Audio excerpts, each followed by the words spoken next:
네, 오늘 정치권 이슈 짚어보겠습니다. 김근식 경남대 교수, 최창렬 용인대 교수 나오셨습니다. 안녕하십니까? 안녕하십니까? 네.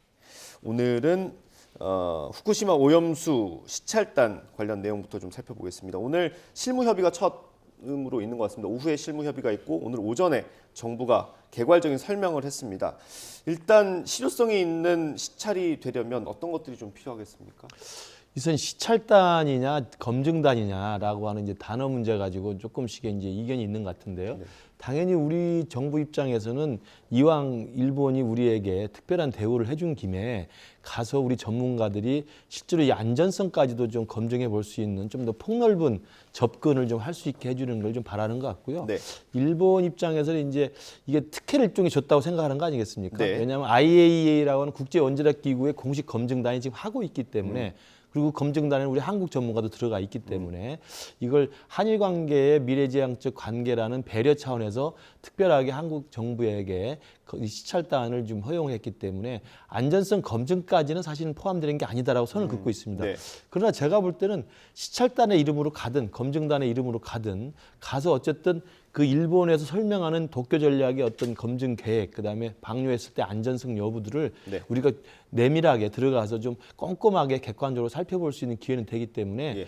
그 용어보다는 가서 얼마나 실질적인 그 안전성 확보를 위한 우리 정부의 어떤 감시나 확인이 될 것인지 아마 그 부분에 대해서 양국 실무협의회에서는 좀 구체적인 이야기를 할 것으로 보입니다. 이게 가장 단순하게 생각하면요. 저희 지금 화면으로도 보이는데 저 탱크에 지금 다 그 오염수들이 차 있는 거 아니겠습니까? 그렇죠. 저기 있는 거 우리가 떠가지고 검사해 보면 되는 거예요. 근데 그렇죠. 그거는 안 될 것 같더라고요. 근데 이름부터가 뭐 시찰이라는 이름이 붙었잖아요. 검증하지 말라는 얘기예요. 그러니까 지금 아까 좀 말씀하셨습니다만 과연 시찰단이 가서 얼마나 활동을 할 거냐가 문제인데 한계가 전 뚜렷하다고 봐요. 네. 지금 일본은 이게 지금 전부 이제 검증이 돼서 문제가 없다라는 입장이에요. 지금 이따 얘기가 나오겠습니다만 네. 알프스라는 그 장치가 있다는 거 아니에요? 네. 거기 다 이제 핵종을 다 제거했다. 네. 그래서 문제가 없다라는 입장인데 한일의 미래지향적 관계 때문에 이렇게 하는 거란 말이죠. 따라서 저는 실무회의에서 얘기되는 것도 아마 한계가 뚜렷할 겁니다. 시찰이라는 이름은 뭡니까?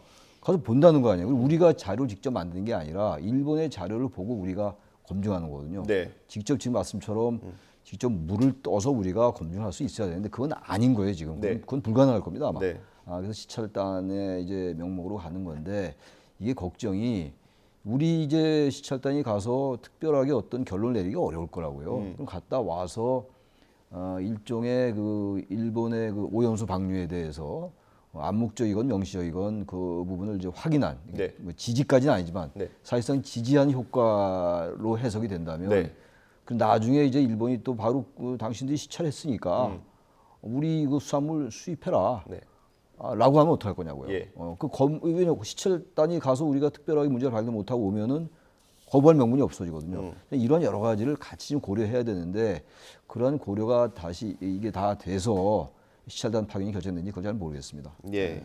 이게 오늘 브리핑했던 내용 제가 간단히 설명을 드리면 IAEA 보고서가 나올 거 아닙니까? 그때 최종 정리될 때 이 보고서가 최종 정리될 때 포함될 그 내용이 포함될 거라는 거예요. 그래서 실제 처리수에 대한 채취, 분석 이미 한국 정부가 참여하고 있다 이렇게 이해를 하라는 겁니다. 그러니까 지금 IAEA에 우리나라 전문가가 한 명 가 있지 않습니까? 예. 그러니까 이번 시찰단이 가서 추가로 뭐 채취를 하거나 검증하진 않겠다는 뜻으로 보이거든요.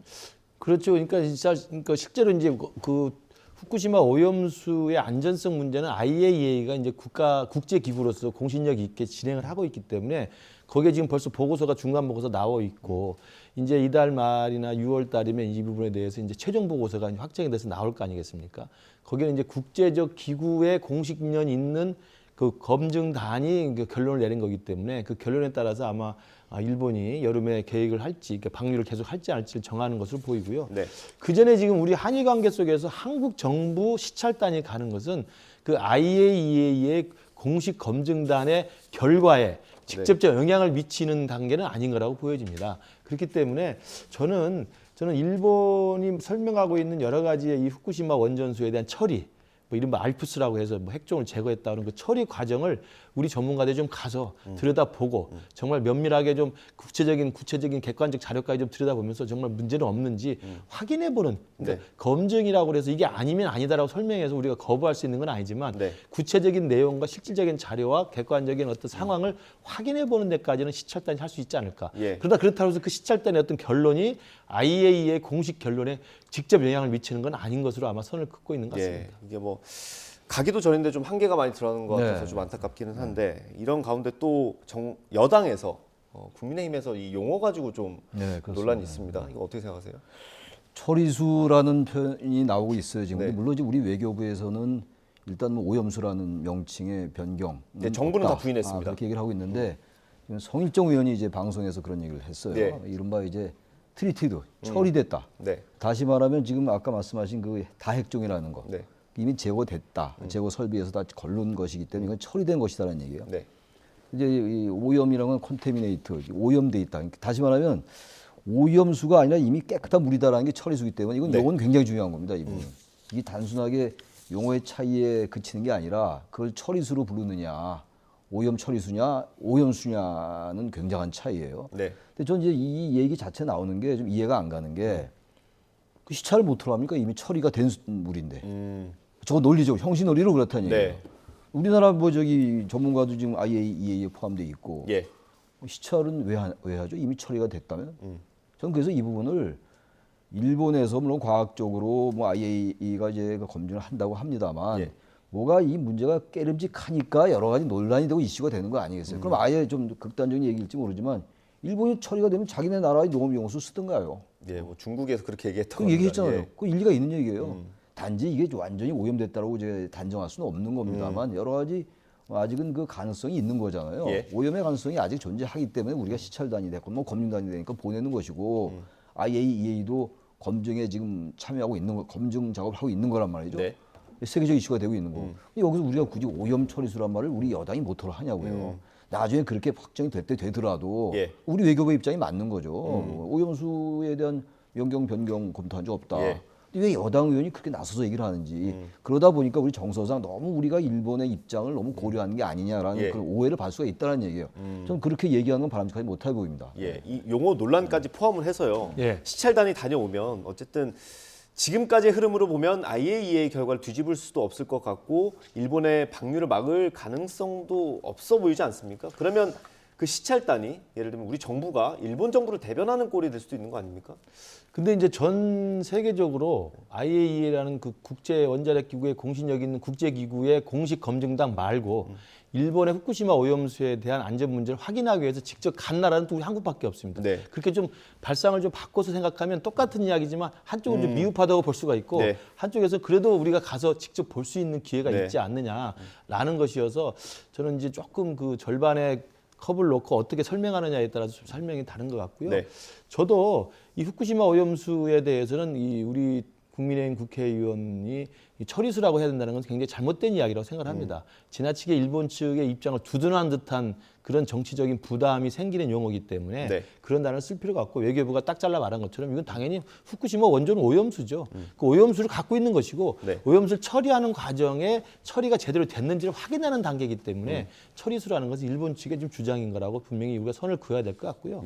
다만 이 부분에 대해서 후쿠시마에서 원전 오염수를 처리하는 것을 IAEA가 만약에 공식적으로 검증을 통과해서 방류를 허락한다 하더라도 방류 이후에 태평양의 해를 따라서 다시 우리 이제 동해안이나 남해안으로 들어올 때까지는 한 2년여 정도 이상의 시간이 걸린다고 그래요. 그러니까 아마 그 과정에서 끊임없이 후쿠시마 오염수 방류 이후에도 끊임없이 추적을 해서 또 객관적인 검증과 자료를 통해서 우리 한국에 있는 어민들이나 우리 국민들의 안전에는 문제가 없는지를 전 시간을 두고도 굉장히 꼼꼼하게 좀 체크를 해야 한다고 생각을 합니다. 알겠습니다. 오늘 국장급 회의 협의가 있고요. 그 결과가 발표가 되겠죠. 그리고 23일인가요? 23일쯤 이제 일본을 간다고 하니까요. 그때까지 우리가 좀 준비를 잘 해야 될 것 같습니다. 다음 주제 다뤄보겠습니다. 민주당이 최근 김남국 의원의 코인 논란으로 굉장히 시끄럽습니다. 뭐 거액으로 투자했다는 논란으로 시작을 해서 지금은 회의 중에도 코인 거래를 했다. 이런 보도까지 나왔습니다. 저희 YTN도 단독으로 보도를 했는데 일단 뭐 한동훈 장관의 인사청문회 시장에서도 거래를 했고 이태원 참사 관련 질의를 하는 순간에도 코인 거래를 했다라는 의혹이 나왔거든요. 어떻게 보세요? 근데 이 코인 거래가 불법은 아니죠. 불법이 아니기 때문에 단지 국회의원이 이렇게 투기성이 강한 자산에 투자할 수 있느냐라는 그런 도덕적 해이 같은 건 우리가 지적할 수 있는데 불법은 아닌데 문제는 불법일 가능성이 있다라는 거예요. 지금 예. 얘기가 나오는 게 처음엔 그렇지 않았었는데 여러 가지 자금의 출처라든지 거래 내역이라든지 그리고 이제 무슨 현금화 과정이라든지 차익이라든지 이런 것들에 대해서 분명한 해명이 아직 안 나오고 있단 말이죠. 이러다 보니까 자꾸 여러 일파만파이가 나오는 거예요. 아까 네. 말씀하신 것처럼 여러 방송에서 상임위 활동 중에도 코인 투자를 한 거란 말이에요. 예, YTN도 보도했습니다. YTN도 보도를 했죠. 예. 문제는 이 휴대폰으로도 할 수 있는 거기 때문에 그 상임위 활동 중에 이걸 했다라는 게 과연 국회의원으로서 불법성 여부는 차치하고서라도 말이죠. 이게 과연 국민들 눈에 어떻게 비칠 것이냐 문제고 이 부분이 아까 제가 말씀드린 것처럼 대단히 이 투기성이 강한 자산이라고요. 예. 일본 주식하고 또 달라요. 그럼 국회의원이라면 주식 투자 못하는 거 아니죠. 뭐 재산 증식할 수 있는 거죠. 네. 근데 의원이 지금 엄청난 돈을 10억에 가까운 돈, 이 돈을 그렇게 이렇게 위험한 투기성이 강한 돈에 한꺼번에 투자했다라는 게 우리 일반적으로 볼 때는 이게 뭔가 뭐 정보를 갖고 있는 거 아니야? 그렇지 않고 어떻게 그 김남국 의원이 그렇게 부자도 아니라며요. 예. 뭐 상당히 어렵다고 본인도 얘기하고 그랬었는데 뭐 그건 중요하지 않을지 모르겠습니다만 그런데 그렇게 10억에 가까운 돈을 투자할 수 있을까? 확실한 정보 없이 뭐 이런 얘기가 자꾸 도는 이런 합리적 의심 같은 게 자꾸 드는 거란 말이에요. 네. 그러니까 이 부분에 대한 해명이 분명치 않은 것 같고 이게 특히 금융정보분석원이 이 부분을 검찰에 통보를 했단 말이죠. 네. 수사 의뢰한 건 아닌데 네. 검찰에 통보했다는 건 이상한 거래라고 통보를 했는데 이상한 거래라는 게 뭐냐면 차명 가능성이라든지 차명 거래 가능성이라든지 뭐 탈세 가능성까지 보고서 이제 검찰에 통보를 한 거기 때문에 네. 사실상 수사 의뢰나 비슷한 거예요, 사실은. 예. 그래서 이게 이제 앞으로 수사를 어떻게 할지 모르는데 적어도 국민의 대표인 국회의원이 이렇게 투기성 자산이 강한 여기에 이렇게 올인한다는 건 적어도 국민 정서상 예. 이건 문제가 크다고 저는 생각합니다. 예. 어떻습니까? 이 국회의원의 의정 활동이 굉장히 폭넓기는 합니다만 상임위 회의는 그 중에 핵심 아니겠습니까? 그럼요. 예. 그리고 또 이제 그 민주당이 항상 국민의힘에 비해서 뭐 도덕적 우위성 또 뭐 도덕적 정당성을 항상 주장해 왔던 정당인 만큼 사실 국회의원이 상임위 활동 중에 그 코인이라고 하는 코인이 뭐 많은 젊은 분들이 또 하고 투자를 합니다만 아직까지 우리 대한민국 정서상으로는 이게 좀 약간 투기성이 있지 않느냐라고 이제 네. 우려하는 지금 분야인데 국회의원 신분으로서 상임위 질의하면서 쉬는 동안에 그 부분을 직접 매매를 하고 매도를 하고 했다는 것은 제가 볼 때 좀 충격적인 도덕적 그 치명타가 될 것 같고요. 좀 한 예를 비근하게 든다면 그 LH 부동산 사태 났을 때 우리 당의 윤희숙 의원 같은 경우는 본인도 아니고 본인이 몰랐지만 아버님의 부동산 네. 투기 의혹이 제기된 것만으로도 사실은 국회의원직을 버렸습니다. 그 정도로 저는 사실은 본인 스스로가 좀 지금은 좀 그 결단을 좀 내려야 될 시기가 조금씩 다가오고 있지 않는 생각이 들고요. 그래서 저는 상임위 활동 중에 이 코인 거래했다는 것이 충격적인 것뿐만 아니라 처음에 애초에 이 사건이 나왔을 때는 그 도덕성의 문제였죠. 네. 어떻게 그런 걸 할 수가 있느냐. 국회의원 신분을 가지고. 두 번째로는 겉다르고 속다르다고는 이중성의 문제였습니다. 네. 아니 뭐 돈이 없다고 했는데 굉장히 돈을 많이 벌었구나. 라고 하는 이중성의 문제. 이것도 다 그냥 정서적인 문제였죠. 예. 그러나 지금 계속 일파만파로 확산되고 있는 것은 불법성까지 지금 의혹이 제기되는 거 아닙니까? 네. 그러면 불법성의 의혹들이 하나하나 제기된다면 아마 검찰이 뭐 수사에 착수할 것으로 보입니다만 수사에 착수한 이후에 사실 형사처벌 대상이 될 수도 있고 예. 또 하나는 김남국 의원 한 명으로 끝이지 않을 가능성도 지금 이야기가 되고 있기 때문에 예.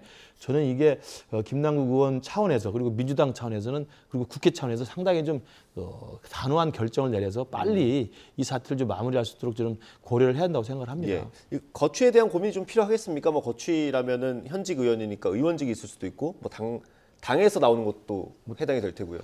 국회 윤리특위에 이제 제소가 됐죠. 예. 국민의힘이 제소를 했는데 국회 윤리특위에서 어떠한 징계가 내려질지 아직 모르겠어요. 예. 근데 윤리특위 저도 이 논의가 이제 다음 주부터 시작된다고 해서 안건 찾아봤더니 거기에 있는 사람들이 한두 명이 아니에요. 태용 의원도 있고 여러 명 있습니다. 예. 윤리특위의 무슨 그 결정적인 그 기대하기 좀 어려울 것 같고 뭐 기대라는 표현이 이상하겠습니다만 네. 뭐 제명까지 가능한 건 거의 불가능한 얘기고 제명된 예가 없어요. 예. 근데 문제는 이제 김 교수님 말씀처럼 지금 이 민주당은 어쨌든 뭐 우리가 정치학적으로는 국민의힘이나 민주당이나 다 이제 보수 정당이라고 분류를 합니다만 네. 그래도 상대적으로 여러 진보적 의제에 대해서 지향을 하는 정당이란 말이죠. 근데 최근에 돈봉투 의혹 사건도 그렇고 네. 전현직 대표의 사법 리스크도 그렇고 김남국 의원 건은 지금 앞으로 어떻게 전개될지 모르겠습니다만 불법성은 이미 나오기 시작했단 말이에요. 네. 불법성 여부 의혹이 나오기 시작했는데 도덕적 권위가 없는 정당은 국민의힘도 마찬가지예요. 이거는. 네. 정당 국민의 대표가 도덕성에 있어서 국민에게 의심을 받기 시작하면은 아무 정책에 대한 신뢰가 떨어질 수밖에 없어요. 특히 진보 정당이라고 자부하는 민주당에서 말이죠. 여러 가지 자꾸 돈에 관련된 비리 사건들, 의혹이 자꾸만 터져 나오고 있는 상황. 예. 이게 한두 개가 아니잖아요. 근데 저는 이 부분이 굉장히 결정적일 수 있다고 좀 봐요. 이 코인이라는 건 저 사실 개인적으로 저는 몰라 이 메커니즘도 이게 어떻게 예. 돌아가는지 알 길도 없고 아무 읽어봐도 잘 모르겠더라고요. 예. 근데 의원이 저렇게 공직자가 의원이 뭐 그런 거 하지 말라 뭐 없습니다만 네. 저도 그 공직이 얼마나 의원 생활이 복잡하겠어요. 여러 가지 정책으로도 그렇고 정책적으로도 그렇고. 근데 이렇게 복잡한 메커니즘을 이해하고 돈을 넣다 뺐다 할 수 있었다라는 거는요. 예. 국민들이 볼 땐 배신감을 느낄 수밖에 없어요. 불법성 여부를 떠나서. 예. 그렇다면 이거는 의원직의 사퇴 문제가 이제 조금 나올 수밖에 없다. 아까 우리 김 교수님은 결단이라고 굉장히 우회적으로 말씀하셨는데 예.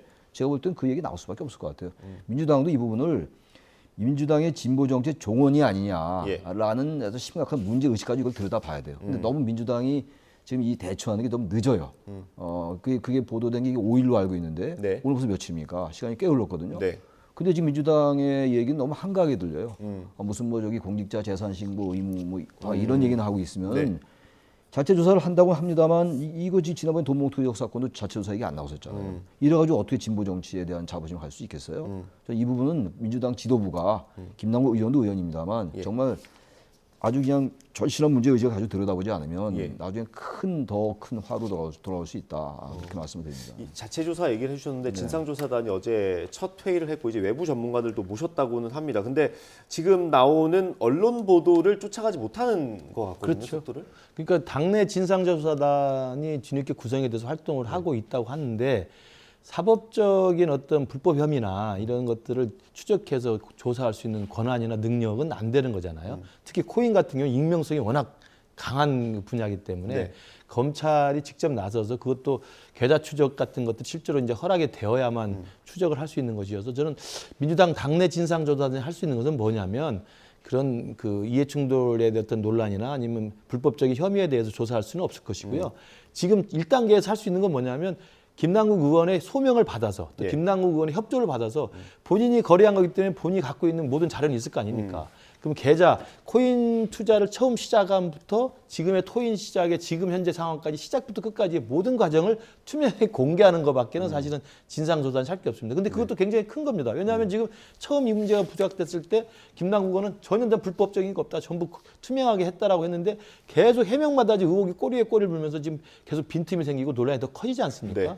초기 투자 자금이 어떻게 마련되는지 어떻게 사고 팔았는지 또 다른 데 이체가 다른 또 코인은 뭘 샀는지 네. 그 상장 전에 샀던 건 뭐고 그다음에 이후에 폭락했던 건 뭐고 지금은 어느 상태인지 이게 좀 투명하게 정리가 안 돼 있잖아요. 그렇기 때문에 아마 진상조사단에서는 그 김남국 의원 개인의 코인 투자의 전말에 대해서 전 과정에 대해서 투명하게 공개하는 것 정도가 왜냐하면 김남국 의원 협조하면 그건 가능한 거거든요. 예. 본인의 계좌와 본인의 지갑 같은 걸 뭐 까면 되는 거기 때문에 그런 정도가 아마 진상조사단이 할 수 있는 내용이 아닐까 싶습니다. 예, 어쨌든 뭐 외부 전문가까지 모셨다고 하니까 조만간 결론을 어떤 결과물을 내줄 것으로 기대를 해봐야 될 것 같고 이건 어떻습니까? 이해충돌 논란이 처음부터 좀 많이 불거졌었는데 법안이 한 2개 정도가 좀 네. 걸려 있는 것 같아요. 이게 이 김남국 의원이 투자했던 그 가상화폐가 게임과 관련된 건데 그 게임과 관련된 법안들의 공동 발의자로 이름을 올렸던 거예요. 이건 어떻게 보세요?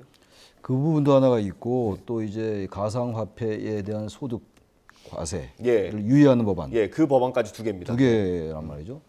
근데 이것도 지금 김남국 의원은 이해충돌의 여지가 없다라고 그러는데 이해충돌 여지가 왜 없겠어요? 자신이 이제 그 투자하는 걸 본인이 알고 있는 상황에서 그 소득세를 유예한다. 그럼 그런 게 이해충돌 아닌가요? 뭐가 이해충돌입니까? 이해충돌 가능성이 충분히 있다고 생각해요. 이해충돌 가능성이 있으면 그 자체로서 위법행위가 될 수 있는 거거든요. 예. 그리고 아까 말씀하신 그 P2E라는 게 그거거든요. 예. 돈 버는 게임 그거에 예. 관련된 건데 그 법안도 그렇고. 그럼 적어도 입장을 바꿔놓고 제가 이걸 코인을 투자했단 말이에요. 투자 행위도 하고 있고 매수 매도도 하고 있는데 거기 분명히 관련된 법안들이잖아요. 네. 근데 거기에 대해서 그럼 자기가 발을 빼는 게 맞죠. 바로 그렇게 그런 데는 관여하지 말라는 게 이해충돌 방지법의 취지거든요. 근데 김남국 의원이 그걸 모를 리가 없죠. 변호사고. 네. 또 특히 그런 부분에 대해서 상당히 정의로운 목소리를 많이 내왔던 게 사실이잖아요. 또. 예. 그러다 보니까 더욱더 이 김남국 의원에 대한 그 일반 지지자들의 어떤 그 서운함, 배신감 뭐 이런 것들, 그 위선자가 아니냐 이런 얘기들이 나올 수 있는 거거든요. 지금 이 부분은 여러 가지 위법성 여부도 여부고 정서적인 면도 있고 국민의 대표로서 올바른 태도냐의 문제도 있고 윤리성의 문제도 있고 여러 가지 문제가 같이 결합되어 있는 문제예요. 그래서 이 문제를 제가 볼 때는 아까도 말씀드렸습니다만 한두 가지의 차원에서 볼 문제가 아니에요. 그건 다면적으로 봐야 되는 문제다. 이거 예. 김남국 의원도 정말 결단 내릴 시기가 되면 결단 내릴 필요가 있지 않을까. 그건 가봐야지 알겠습니다만 예. 그런 말씀 드리지 않을 수가 없습니다. 네, 지금 그 검찰이 FIU로부터 통보를 받고 압생영장을 청구했다가 기각이 되지 않았습니까? 네. 검찰 수사가 지금 약간 걸려 있는 상황인데 그러면 김남국 의원 스스로 혹은 민주당에서 스스로 고발하거나 뭐 이런 것도 좀 필요할까요? 아이 그건 쉽지 않을 것 같은데요. 어쨌든 아까 말씀드린 것처럼 민주당 자체 조사단에서 코인 김남국 의원 개인의 코인의 흐름을 전 과정을 투명하게 공개하고 그리고 공개가 되면 그 검찰이 그걸 이제 자료로 확보할 수 있을 거 아니겠습니까? 그 상황을 보고 수상한 거래나 아니면 뭐 자금 세탁이나 불법 정치 자금의 의혹이나 혐의가 있으면 이제 그 부분을 딱 적시해서 아마 강제 수사에 돌입할 수 있을 것 같은데요. 저는 코인의 흐름의 전 과정과 그 매도 매수의 전 과정들을 뭐 보는 것은 시작일 뿐이라고 보고요. 네. 더 중요한 건 지금 계속 의혹이 확산되고 있듯이 게임 업체와 연관된 게임 관련 코인만 집중적으로 투자를 했지 않습니까? 네. 이 과정에서 게임 산업과 관련된 어떤 그 공동 발의를 통해서 게임 업체의 이 코인을 통한 막대한 경제적 이익을 취득하는데 김남국 의원이 이용됐거나 예. 아니면 도움을 줬거나 아니면 암묵적으로 서로 같이 동조했다고 한다면 이건 굉장히 큰 범죄 혐의가 됩니다. 예. 쉽게 예를 들면 예전에 구태정치 시대에는 권력자들이나 청와대 인사들을 저녁에 식사에 보자고 해서 모시면 잠깐 화장실 가는 사이에 그 로비스트들이 항상 호주머니에다가 봉투를 넣어줍니다. 아, 예. 그런 일이 많았죠. 그럼 네. 집에 가면 돈 봉투가 있는 거예요. 용돈 하라고 주는 거 아니겠습니까? 예. 지금 김남국 의원 같은 경우 만약에 그 의혹이 사실이라고 한다면 예. 게임 업체 같은 경우는 이제 P2E라고 저도 처음 배웠습니다만 예. 게임하면 돈을 벌어서 그 가상화폐로 해서 그 현금화 시킬 수 있다는 거 아닙니까? 예. 그게 법적으로 허락이 되면 게임 업체는 대박이 터지는 겁니다. 그렇기 때문에 게임 업체 입장에서는 김남국 의원에게 그 옛날 구태 방식의 그 자켓에다가 호주머니에 돈 봉투를 안 넣어주지만 지갑에다 돈을 그 코인을 쏴줄 수 있는 거죠. 예. 특히나 지금 유믹스 같은 경우 지금 알려진 것처럼 자기들이 공시했던 발행량보다 훨씬 더 많은 양을 발행했다고 해서 상장 폐지도 됐던 업체로 알고 있습니다. 그렇다면 미리 싸줄 수가 있는 거죠. 예. 만약 그게 사실이라면 이건 굉장한 뇌물성 예. 로비가 되기 때문에 저는 불법적인 혐의가 드러난다고 한다면 이건 제가 볼 때 간단한 문제는 아니라고 생각합니다. 예, 그런 의혹이 있었고 위메이드 같은 경우는 그 위믹스의 발행량 관련해서 이제 상장 폐지가 됐다가 일부는 다시 복귀를 했고요. 그리고 어제 한국게임학회 회장님을 저희가 모셔서 인터뷰를 했고 그 로비가 있었을 수 있다 그런 소문이 돌았다는 의혹을 제기했는데 위메이드 측에서는 사실 무근이다 이런 입장을 밝혔다는 것까지 말씀을 드리겠습니다. 저희가 사실 영상을 하나 준비했는데 김남국 의원 관련된 영상이요. 사실 이거 시작할 때 틀었어야 되는데 제가 깜빡했습니다. 영상 보고 다시 돌아오겠습니다.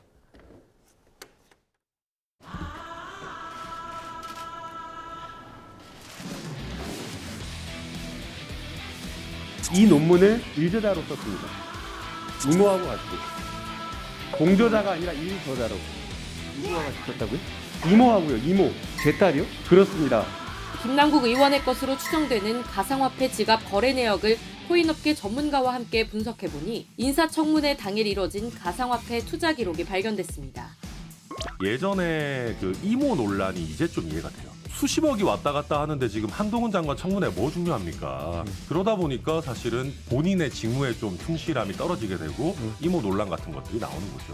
정순신 국가법무장 낙마 관련해서 국민적 비판료는 국민적 비판료로 높은 거 아시죠, 법무장관님? 본인하고 인사검증 저희 정부에서 처음 시작한 게 아니잖아요.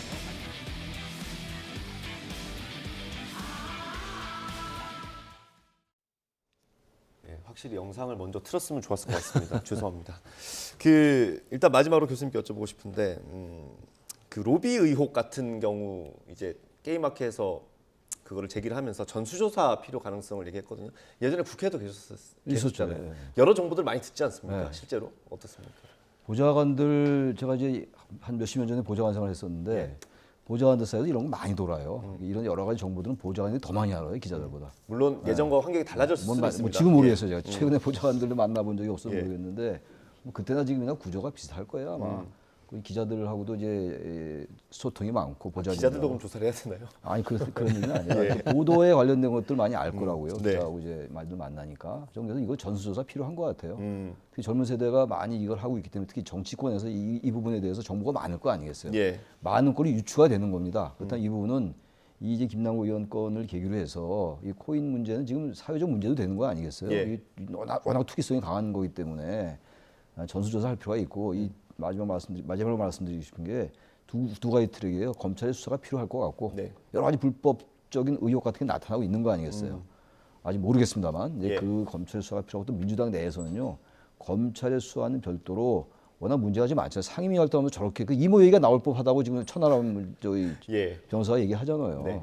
그러니까 이건 민주당 내에서 이거 징계위에 회부해가지고 한번 들여다볼 필요가 있어요. 두 가지 트랙이 필요하다고 생각합니다. 예, 알겠습니다. 검찰 수사 또 당내 조사 둘 다 지켜봐야 될 부분이고요. 마지막으로 국민의힘 얘기 짧게 좀 해보겠습니다. 오랫동안 끌었던 사안입니다.